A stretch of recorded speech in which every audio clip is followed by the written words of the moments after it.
अस्सलामुअलैकुम dear students.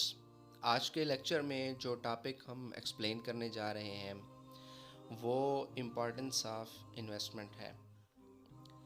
अब इस टॉपिक के अंदर हम ये एक्सप्लेन करेंगे कि इन्वेस्टमेंट की इम्पोर्टेंस क्या है, या दूसरे लफ्ज़ों में अगर हम ये कहें कि इन्वेस्टमेंट करने का क्या फ़ायदा है, या अगर कोई इन्वेस्टमेंट करना चाहता है तो वो क्यों इन्वेस्टमेंट करेगा, उसकी वजूहात क्या हैं। तो ये जितनी भी बातें हैं ये आज के इस टॉपिक में हम एक्सप्लेन करेंगे और ये देखेंगे कि अगर कोई शख्स जब इन्वेस्टमेंट करता है तो वो क्यों इन्वेस्टमेंट करता है, वो कौन कौन से ऐसे पॉइंट्स हैं जिनकी वजह से एक शख्स अपनी अमाउंट को इन्वेस्ट करता है, इतना रिस्क लेता है। तो उन पॉइंट को वन बाय वन एक्सप्लेन करते हैं।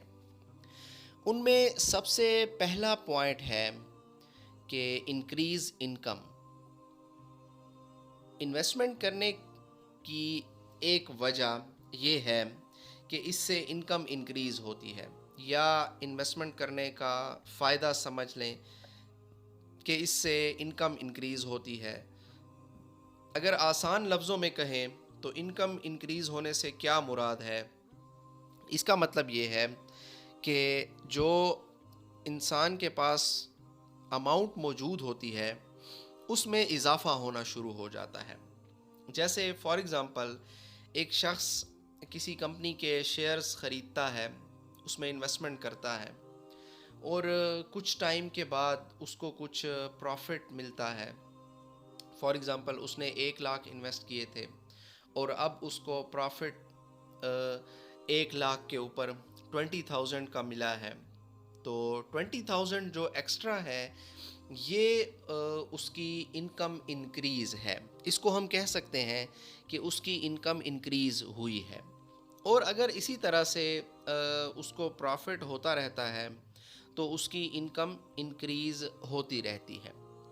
पहले ये था कि उसके पास 1 लाख थे जब उसने इन्वेस्ट किए थे, तो अब उसकी जो अमाउंट है टोटल वो 1,20,000 हो गई है।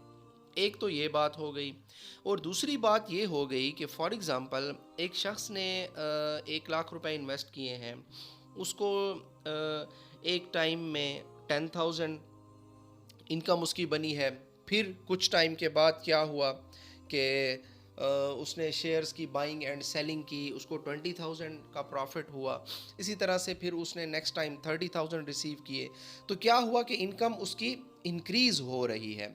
इन्वेस्टमेंट करने से इनकम इंक्रीज़ होती है, ये इसका फ़ायदा है। अगर हम बाइंग एंड सेलिंग करते हैं तो उससे हमें प्रॉफिट होता है, जिससे हमारी इनकम इंक्रीज़ होती है। ये एक फ़ायदा है। उसके बाद जो दूसरा फ़ायदा है वो है इंक्रीज़ कैपिटल। इंक्रीज़ कैपिटल, एक शख्स सरमाया लगाता है, उसके पास कुछ अमाउंट होती है। फॉर एग्ज़ाम्पल जैसे पिछले पॉइंट में हमने एक्सप्लेन किया कि एक शख्स ने 1 लाख के शेयर्स बाई किए। अब ये जो 1 लाख है ये उसके पास टोटल कैपिटल है, उसने इन्वेस्ट कर दिया है।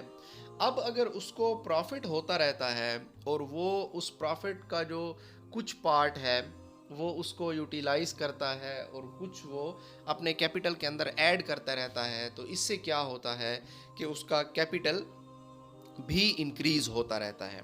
तो पहले उसके पास जो अमाउंट थी वो 1 लाख थी, और अगर उसने कुछ प्रॉफिट अर्न किया है 50,000 का, 80,000 का, तो अब उसके पास जो टोटल अमाउंट है वो 1,80,000 या 1,50,000 हो गई है।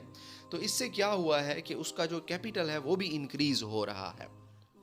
उसके बाद जो नेक्स्ट पॉइंट है जिससे इन्वेस्टमेंट का फ़ायदा हमें पता चलता है वो एक्सपीरियंस है कि इन्वेस्टमेंट करने से इंसान को एक बहुत बड़ा एक्सपीरियंस हो जाता है। इंसान सीखता है कि मैंने ये जो अमाउंट इन्वेस्ट की है, क्या क्या मुझे मुश्किलात पेश आई हैं, मुझे क्या क्या प्रॉब्लम्स पेश आई हैं, किन किन हर्डल्स को मैंने फ़ेस किया है, और इनको फेस करने के बाद कितनी इनकम मैंने अर्न की है। तो इससे इंसान सीखता है, एक ये फ़ायदा होता है। उसके बाद जो नेक्स्ट पॉइंट है जिससे हमें इन्वेस्टमेंट के फ़ायदे का पता चलता है, वो है प्रोवाइड स्किल्स। देखें, जब इंसान ने इन्वेस्टमेंट नहीं की होती है तो क्या होता है कि उसके पास किसी किस्म के कोई स्किल्स नहीं होते। लेकिन जब वो अपनी अमाउंट इन्वेस्ट कर देता है तो उसको कुछ मुश्किलात का सामना भी करना पड़ता है, कुछ उसके सामने प्रॉब्लम्स भी आती हैं। लेकिन क्या होता है कि उसके पास स्किल्स भी आ जाते हैं, और वो स्किल्स क्या करते हैं, उसको बहुत ज़्यादा फ़ायदा देते हैं ये स्किल्स। अब जब उसने इन्वेस्टमेंट नहीं की थी तो उसके पास कोई स्किल्स नहीं थे, किसी किस्म उसको डीलिंग नहीं आती थी, उसको कन्वे करने का प्रोसेस नहीं पता था। लेकिन अब जब उसने इन्वेस्टमेंट कर ली है तो उसने सब कुछ देख लिया है, सब कुछ सीख लिया है, अब वो माहिर हो गया है। अब जब वो नेक्स्ट टाइम किसी जगह पे इन्वेस्ट करेगा तो हो सकता है कि उसके अंदर ज़्यादा प्रॉफिट अर्न कर ले। जैसे फॉर एग्ज़ाम्पल, एक शख्स ने इन्वेस्टमेंट की है और फर्स्ट टाइम जो उसने अमाउंट इन्वेस्ट की है उसके अंदर उसने कुछ भी अर्न नहीं किया, लेकिन उस अमाउंट को इन्वेस्ट करने की वजह से उसके पास इतने स्किल्स आ गए हैं कि अब अगर वो जो सेकंड टाइम इन्वेस्टमेंट करता है तो उसके अंदर वो बहुत ज़्यादा अर्न कर लेता है। तो इन्वेस्टमेंट का एक फ़ायदा ये भी होता है कि इन्वेस्टमेंट उसे स्किल्स प्रोवाइड करती है। उसके बाद जो नेक्स्ट पॉइंट है वो है प्रिपेयर फॉर फ्यूचर। अब ये देखें, ये एक पॉइंट है कि जब एक इंसान इन्वेस्टमेंट कर लेता है, उसने किसी कंपनी के शेयर्स ख़रीदे हैं, तो उसे नहीं पता था शेयर ख़रीदने से पहले, जब उसने इन्वेस्टमेंट नहीं की थी, कि क्या इन्वेस्टमेंट होती है, क्या इसके अंदर सिस्टम होता है, कैसे शेयर्स को बाय किया जाता है, कैसे सेल किया जाता है, कैसे प्रॉफिट अर्न किया जाता है। तो अब देखें, जब उसने इन्वेस्टमेंट कर ली तो फिर क्या हो गया कि उसको एक आइडिया हो गया, उसे एक्सपीरियंस हो गया, उसे स्किल्स मिल गए, जिसकी वजह से वो फ्यूचर के लिए प्रिपेयर हो गया। अब जब वो फ्यूचर के लिए प्रिपेयर हुआ तो अब फ्यूचर के अंदर जब वो इन्वेस्टमेंट करेगा तो वो बहुत सारी बातें देख कर करेगा। क्यों? उसने जो पहले इन्वेस्टमेंट की है, इस इन्वेस्टमेंट ने उसको फ्यूचर के लिए प्रिपेयर कर दिया है। फ्यूचर के लिए प्रिपेयर करने का मतलब क्या है कि इस इन्वेस्टमेंट से उसको ये पता चला है कि अब मुझे इन्वेस्टमेंट करनी चाहिए या नहीं करनी चाहिए। ये वो फ्यूचर के लिए प्रिपेयर हुआ है। एक बात तो ये हो गई। दूसरी बात हम ये कह सकते हैं कि वो ये सोच सकता है, उसने बहुत ज़्यादा प्रॉफिट अर्न किया तो उसने 1 लाख इन्वेस्ट किए थे, तो अब फ्यूचर के लिए वो प्रिपेयर हो रहा है। वो कहता है कि जी अब तो मैं ज़्यादा अमाउंट इन्वेस्ट करूँगा क्योंकि मुझे प्रॉफिट बहुत ज़्यादा हुआ है। और एक ये बात भी हो सकता है कि उसका माइंड शेयर्स के अंदर न चल सकता हो और वो फ्यूचर के लिए प्रिपेयर हो जाए कि मुझे शेयर्स के अंदर इन्वेस्टमेंट नहीं करनी चाहिए। तो ये इन्वेस्टमेंट का फ़ायदा ये होता है कि फ्यूचर के लिए ये आपको प्रिपेयर करती है। उसके बाद जो नेक्स्ट पॉइंट है जिससे हमें इन्वेस्टमेंट का फ़ायदा पता चलता है, वो है सपोर्ट टू इकोनॉमी। अब देखें, इन्वेस्टमेंट कंट्री की इकोनॉमी को बहुत ज़्यादा सपोर्ट करती है। अब जब पैसे इंसान के पास पड़े हुए होते हैं तो वो क्या होता है कि वो उसी के पास पड़े हुए हैं, और जब वो उन अमाउंट को इन्वेस्ट कर देता है तो इस इन्वेस्टमेंट की वजह से जो अमाउंट है वो सर्कुलेशन में आ जाती है, और इस सर्कुलेशन में आने की वजह से काफ़ी लोगों को एम्प्लॉयमेंट अपॉर्चुनिटीज़ मिलना शुरू हो जाती हैं। लोग उस अमाउंट के ऊपर इन्वेस्ट करना शुरू कर देते हैं, बाइंग एंड सेलिंग स्टार्ट हो जाती है। तो जब बाइंग एंड सेलिंग स्टार्ट होना शुरू हो जाती है तो अमाउंट जो है वो गर्दिश करना शुरू कर देती है, उसके ऊपर बहुत सारे लोग इनकम अर्न करते हैं, प्रॉफिट अर्न करते हैं।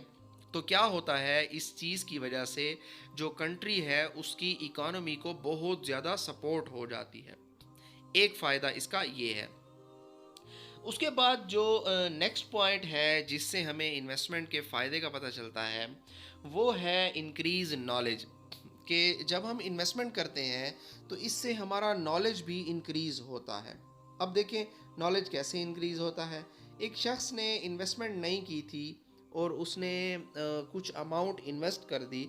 जब उसने इन्वेस्ट कर दिया अमाउंट को तो उसका क्या हुआ, नॉलेज इंक्रीज़ होना शुरू हो गया। अब उसने देखा कि जी शेयर की क्या-क्या अमाउंट है, क्या-क्या वैल्यू है, कौन सा शेयर ऐसा है जिसकी मार्केट वैल्यू बहुत ज़्यादा है और जिसकी मार्केट में रेपुटेशन बहुत ज़्यादा अच्छी है। अगर इस पे अमाउंट इन्वेस्ट कर दी जाए तो प्रॉफ़िट ही प्रॉफ़िट होता है। इस चीज़ का उसको नॉलेज आ सकता है और उसको नॉलेज ये भी वो नॉलेज ये भी गेन कर सकता है कि शेयर के अंदर जब हम इन्वेस्ट इन्वेस्ट करते हैं तो क्या-क्या रिस्पॉन्सिबिलिटीज़ इंसान की होती हैं, क्या-क्या हमें ख़याल करना चाहिए, हमें कैसे इन्वेस्टमेंट करनी चाहिए, कितनी अमाउंट इन्वेस्ट करनी चाहिए जिसकी वजह से हम मैक्सिमम प्रॉफिट अर्न कर सकते हैं। तो ये जितनी भी बातें होती हैं इससे उसका नॉलेज इंक्रीज़ होता है, उसको नॉलेज मिलता है, वो देखता है कि अब मुझे क्या करना है। फॉर एग्ज़ाम्पल पहले जब उसने इन्वेस्टमेंट नहीं की थी तो उसको कोई आइडिया भी नहीं था। उसको जो शेयर की मार्केट है उसके बारे में कोई आइडिया नहीं था, जो ब्रोकर थे उनके बारे में भी कोई आइडिया नहीं था, वो कैसे डील करते हैं, कैसे बाय करते हैं, कैसे सेल करते हैं, बिल्कुल भी नहीं था। जब उसने इन्वेस्टमेंट करना स्टार्ट कर दिए, अपने पैसे इन्वेस्ट कर दिए, तो वो मार्केट के अंदर इन हो गया। अब उसको नॉलेज होना शुरू हो गया कि जी ये कैसे बाइंग एंड सेलिंग करते हैं, कैसे डील करते हैं कस्टमर के साथ, शेयर की प्राइस कैसी होती है और किन किन बातों का ख्याल करना चाहिए, कितनी इनकम हम जनरेट कर सकते हैं। ये सारी बातों का उसे नॉलेज हो जाता है और जब उसको नॉलेज हो जाता है तो वो देख सकता है कि उसके लिए बेस्ट चीज़ क्या है।